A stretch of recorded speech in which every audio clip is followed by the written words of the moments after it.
wannan app din zai biya ka $2 kullum ba tare da ka sa ko 5 ba.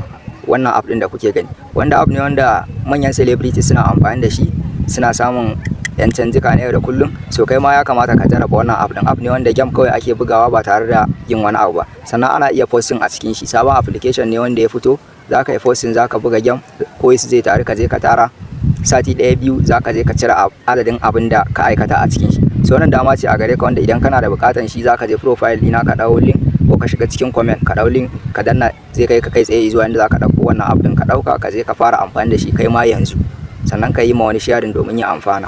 To ga inda zai kawo ka, idan ya kawo ka wannan gurin, abun da zaka zo ka yi, zaka zo ka ne ka danna wannan inda aka ce downloading now din nan.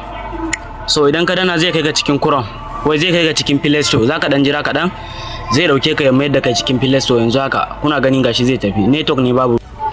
To ga inda zai kawo ka, idan ya kawo ka Play Store, zaka zo ka ne ka zo ka danna wannan installing din nan. Idan ka danna installing zaka dan jira sa kaɗan. To bayan application din ya gama sauka, abinda zaka zo kai, zaka zo ka danna inda ka ce open, ka shige sa. So bayan ka danna open zai kawo ka kamar nan haka.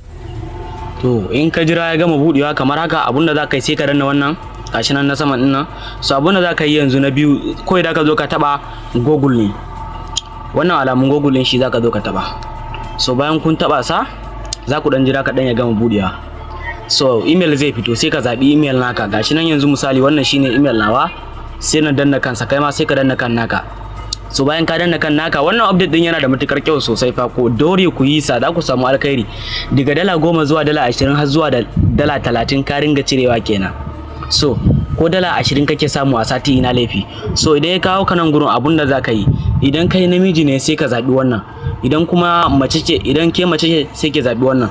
Misali bari na muku dalla, idan kai namiji ne ka zabi wannan, idan kuma ke mace ce ki zabi wannan. Ai wanda san yawa, abunda za ku yi bancin kun zaba, ni yanzu namiji ne sai in zabi male, sai na zo na danna I am a man, sai in danna sa. So bayan na gama dannawa, abunda zan zo in ko sai in zo in danna complete haka.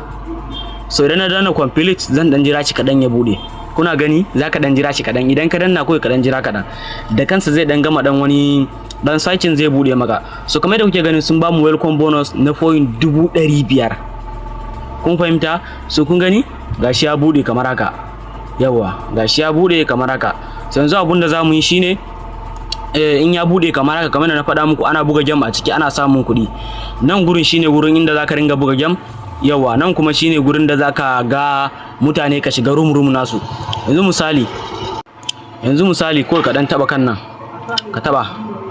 Yawa kadan ga can cancel daga can sama, shi za ku danna, ga can shi za ku danna. Yau bayan kun danna cancel, za ku yi na ce muku ready. So abunda za ku yi, kun gani suna nuna muku ku dauki wannan abun, sai ku dauka haka ku danne, sai ku je ku aje sa can sama. Kun fahimta? Na san ma za ku gane wannan game din, to haka ake yi, sai ta ringa faffashewa. So amma kafin ka ce za ka yi wannan game din, ka abun da ya kamata ka zo kai shine ke da matukar amfani. Zaka zo ka wannan gurin ne, gashi nan inda wannan dan alamun gwaigwai din, gashi nan. Yawa sai ka taba su. Bayan kun taba alamun gwaigwai, zai kawo ku wannan gurin. Idan ka kawo wannan gurin, abunda za ku zo ku yi, gashi nan misali, abunda za ku yi yanzu, ko za ku zo ku danna wannan ne, inda aka ce my profile din nan, gashi nan my profile din nan, gashi nan inda na sassa muku alaman nan, da ku danna kansa. Bayan kun danna zai kawo muku wannan fuska kamar haka. So abunda za ku zo ku yi yanzu, za ku zo ku danna wannan abun ne, gashi nan inda aka ce not verified, inda aka ce face verification, sannan kuma gaba aka ce not verified. To kan daidai wannan abun da ku danna, ko na fita kan daidai, kun kalle sa, kan daidai wannan za ku danna, gashi nan. To bayan kun danna kansa haka, zai nuna muku ku dauki hoton wai, sai ku danna wannan, gashi nan, sai zai dauki hoton fuskar ku ne. So za ku dan tsaya, kun gani kamar haka yanzu misali. So sai ku ringa kallon wannan yar gwaigwai din, abin da za ta ringa yi haka. Yawa don gani, za ku dan jira kaɗan. Wannan yar gwaigwai din ita za ta ringa nuna maka abin da za ka yi, ga ta nan. So yana gamawa fa, lokaci ɗaya yana gamawa, zai nuna maka kamar da kuke gani ya samu na verification success, ya gama. Sai in danna confirm, babu wahala, yanzu abun yana yi faka har ya gama fa. Wannan abun in ka yi sa, za ka kalli ya sa maka verify, shikenan ka kammala abun da ake da bukata, ka yi komai da komai. Yanzu abun da ya rage maka shine za ka yi baya ka yi back no